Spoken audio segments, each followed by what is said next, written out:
नमस्कार, मैं हूं सुधीर चौधरी और डीएनए में आपका स्वागत है। देश के हर माता पिता अपने बच्चे को स्कूल भेजने के बाद ये मान लेते हैं कि बच्चा वहां पर कुछ नया सीख रहा होगा और अपना भविष्य बना रहा होगा।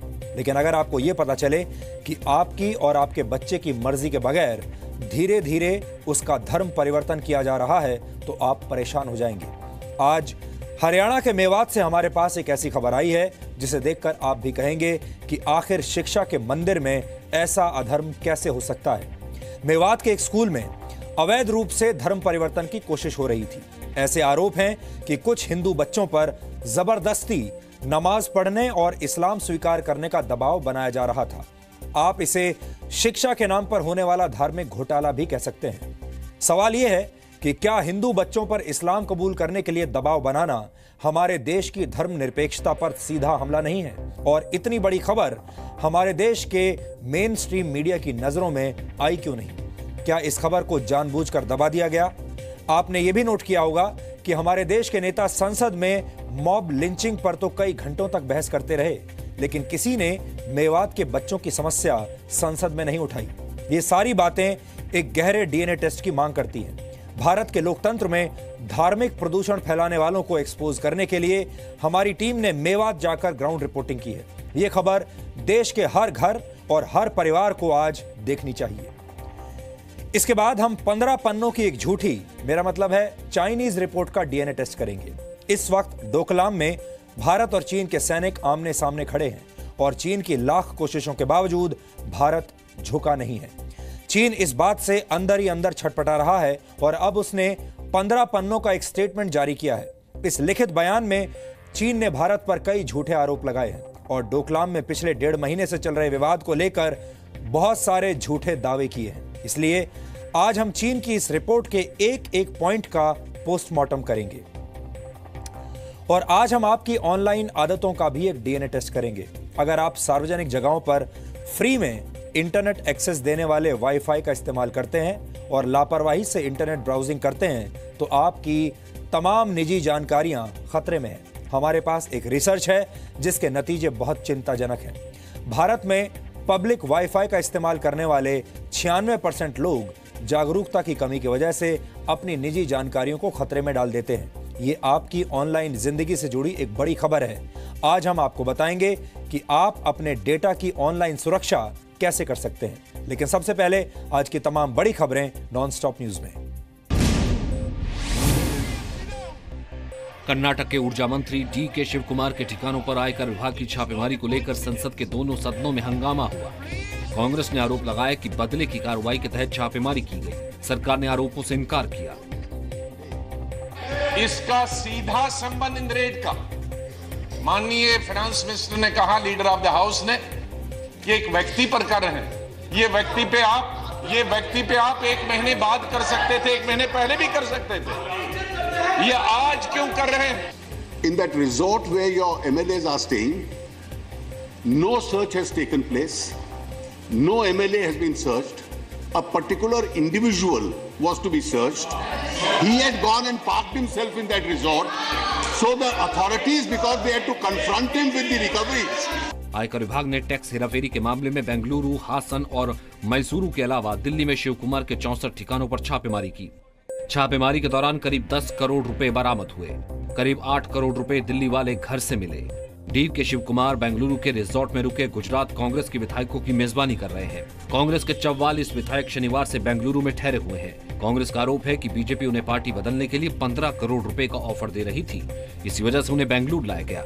क्या भाजपा बताएगी कि ये सही नहीं है कि विधायक सामने आए और उन्होंने कहा कि 15 करोड़ रुपए की रिश्वत का ऑफर सरकारी अधिकारियों के माध्यम से उन्हें दिया गया, विधायकों को उठाकर ले जाया गया, उनसे जबरन इस्तीफा लिया जा रहा है।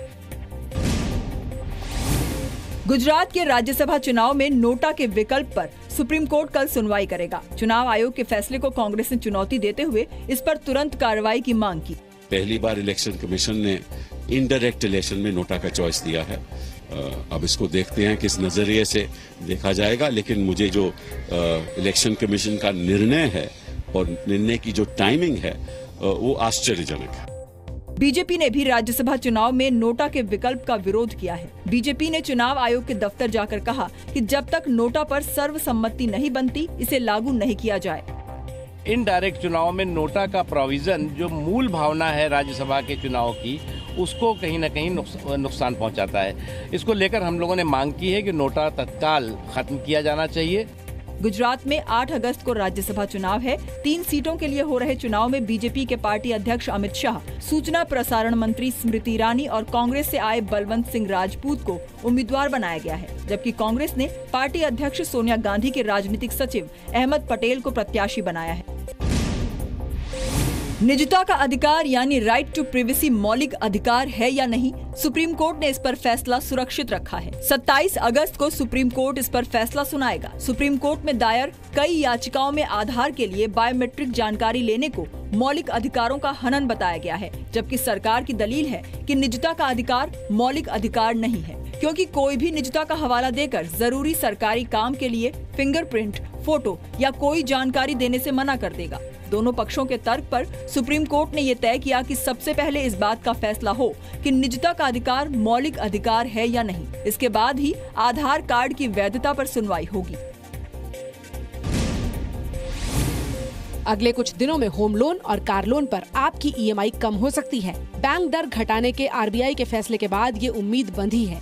आरबीआई ने रेपो रेट और रिवर्स रेपो रेट दोनों में 25 बेसिस पॉइंट की कटौती की है। अब रेपो रेट 6% हो गया है, जबकि रिवर्स रेपो रेट अब 5.75% हो गया है।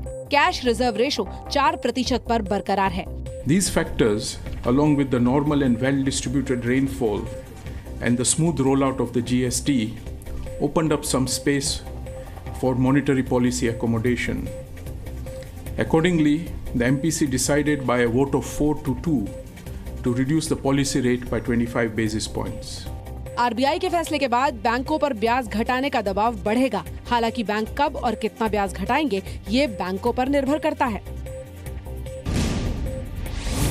बिहार में जेडीयू के बाद अब एआईएडीएमके एनडीए में शामिल हो सकती है। मोदी कैबिनेट के विस्तार से पहले एआईएडीएमके एनडीए सरकार में शामिल हो सकती है। सूत्रों के मुताबिक एआईएडीएमके के 3 सांसदों को केंद्र में मंत्री पद दिया जा सकता है, जबकि एआईएडीएमके के वरिष्ठ नेता एम थम्बिदुरई कैबिनेट मंत्री बनाए जा सकते हैं। Our leaders will take their decisions. Now, as of now, AIADMK is 100% supporting the NDA government. हालांकि एनडीए में शामिल होने को लेकर एआईएडीएमके के भीतर अभी एक राय नहीं बनी है। Rumors are there. How can I answer for that? So many rumors are coming. Every day rumors are coming. How can I answer for that? सूत्रों के मुताबिक एआईएडीएमके के दोनों गुटों का विलय हो सकता है। पटना के Indira Gandhi institute of medical sciences का वर्जिनिटी डिक्लेरेशन फॉर्म विवादों में आ गया। अस्पताल ने अपने कर्मचारियों को एक फॉर्म जारी किया है, जिसमें अविवाहित के कॉलम की जगह वर्जिन शब्द का इस्तेमाल किया गया है। ऐसा है कि आईजीएमएस जो है वो एम्स को फॉलो करती है, एम्स के नियम के हिसाब से चलती है। रूल के हिसाब से जो दिया हुआ है फॉर्म में या फॉर्मेट है, उसमें ये बातें लिखी हुई हैं, उसी को इम्बाइब किया हुआ है। अस्पताल के कर्मचारियों ने फॉर्म को बदलने की मांग की है।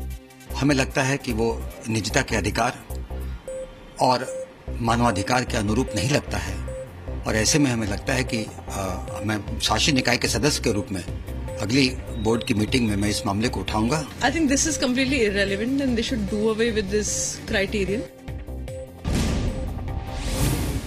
ओडिशा में बिना इजाजत माइनिंग करने वाली कंपनियों पर सुप्रीम कोर्ट ने 100% का जुर्माना लगाया है। कोर्ट ने जिन कंपनियों पर जुर्माना लगाया है, उन पर बिना जरूरी मंजूरी के माइनिंग करने का आरोप है। मामले में याचिकाकर्ता ने आरोप लगाया था कि ओडिशा की माइनिंग कंपनियां बिना जरूरी कागजात के माइनिंग कर रही हैं। कंपनियों पर इस मामले में 61,000 करोड़ रुपए के घोटाले का आरोप लगाया गया, जिसे भरने का सुप्रीम कोर्ट ने आदेश दिया है। आरोपी कंपनियों ने कोर्ट में 100% जुर्माने का विरोध करते हुए मामले में 30% जुर्माने की वकालत की थी, जिसे कोर्ट ने खारिज कर दिया। कांग्रेस नेता नवीन जिंदल की company JSPL, SL mining, Tata steel और सारदा जैसी कंपनियों ने सुप्रीम कोर्ट में दोबारा माइनिंग शुरू करने की अर्जी दी है, जिस पर कोर्ट अगले 2 हफ्ते में सुनवाई करेगा। अवैध खनन मामले में सुप्रीम कोर्ट ने फिलहाल सीबीआई जांच के आदेश नहीं दिए हैं। टेरर फंडिंग मामले में एनआईए की पूछताछ के दौरान बड़ा खुलासा हुआ है। एनआईए को संसद पर हमले के दोषी अफजल गुरु की वो चिट्ठी मिली है जो उसने सैयद अली शाह गिलानी को लिखी थी और उनसे मदद मांगी थी। 6 सितंबर 2011 को भेजी गई इस चिट्ठी में अफजल ने गिलानी को लिखा था, मैं आपसे गुजारिश करता हूं कि आप राज्य के सीएम उमर अब्दुल्ला से कहें कि वो सुप्रीम कोर्ट के उस नोटिस का जवाब दें जो कि मेरे जेल ट्रांसफर के संदर्भ में है, न कि राज्य विधानसभा में इसे लेकर कोई विधेयक पास करने की बात करें जिसकी मुझे कोई जरूरत नहीं है। टेरर फंडिंग मामले की जांच कर रही एनआईए को ये चिट्ठी गिलानी के दामाद फंटूश के घर से 3 जून 2017 को छापे के दौरान मिली। पहली बार गिलानी जैसे लोगों के ऊपर एनआईए का कार्रवाई हुआ, कई चीज उजागर हुए। अब देश कभी बर्दाश्त नहीं करेगी ऐसे अलगाववादी तत्वों को, इन्हें कड़ी से कड़ी सजा मिलनी चाहिए। झारखंड में धर्म परिवर्तन विधेयक 2017 का विरोध शुरू हो गया है। इस कानून के तहत जबरन धर्म परिवर्तन कराने वाले को 4 साल तक की सजा का प्रावधान है। जेएमएम का आरोप है कि इस विधेयक के पीछे बीजेपी का अपना छिपा एजेंडा है। भारतीय जनता पार्टी का जो हिडन एजेंडा है, उस एजेंडे को लागू करने का प्रयास ये सरकार लगातार कर रही है। झारखंड सरकार ने कल धर्म स्वतंत्र विधेयक 2017 बिल को मंजूरी दी है। सरकार का कहना है कि बिल में जबरन धर्म परिवर्तन पर रोक लगाई गई है। स्वेच्छा से कोई भी व्यक्ति स्थानीय प्रशासन को सूचित करके धर्म बदल सकता है। धर्म परिवर्तन का विरोध नहीं है इसमें कि धर्म परिवर्तन होगा ही नहीं। जो धर्म परिवर्तन करेगा, अगर कोई समारोह करता है तो डीसी के यहाँ बजाता उसके पहले सूचना कर देनी पड़ेगी, या ऐसे ही कर लेता है तो डीसी को सूचित कर ले। इस बिल के तहत 3 साल की सजा और 50,000 रुपए जुर्माना रखा गया है। लेकिन अगर नाबालिग महिला या अनुसूचित जाति या अनुसूचित जनजाति के किसी व्यक्ति का धर्मांतरण करने पर सजा 3 साल से बढ़ाकर 4 साल और जुर्माना भी 1 लाख हो सकता है।